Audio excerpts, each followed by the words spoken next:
Hello friends, this is the last week of our 12-week palliative course, that is the 12th week session. Here we are going to talk about death, dying and family care through cultural competence. We are going to talk about the pre-death and post-death trauma which the family bears, that we are going to talk. More specifically, this final week is addressing the healthcare system, naturopathy, and the legal and cultural issues around the end of the life care. This is a very important part. All of you should know.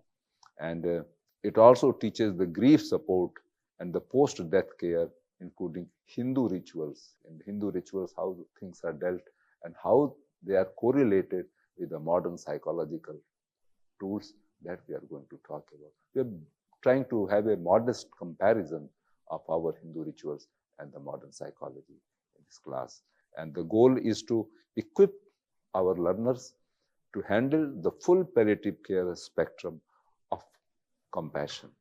There will be 6 lectures in this week. First will be the Ayurveda, ethics and end of the life care. And next is the understanding the euthanasia. What is the legal aspect? What is the social aspect of euthanasia? That will be discussed in this class. And next is the supporting grieved families in the end of the life patients.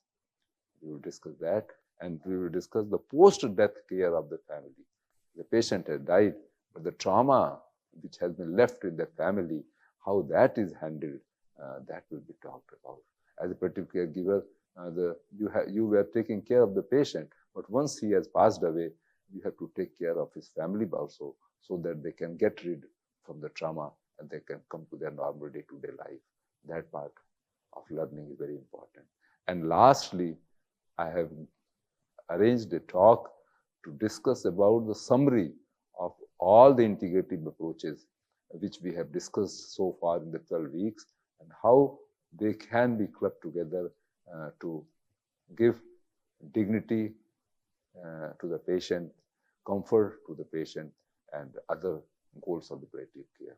And then spirituality of social wellness. Spiritual and wellness in palliative care, using the concept like karma, jiva, atma, purushar, that will be discussed here. Reflection, generalizing, spiritual counseling, what is the importance, that will be discussed in this week. And supporting mental and emotional peace will be discussed in this. So ultimately, we are going to make a overall summary of integrative approach. With these, thank you very much. I end my discussion, introductory talk of the 12 week. Thank you very much.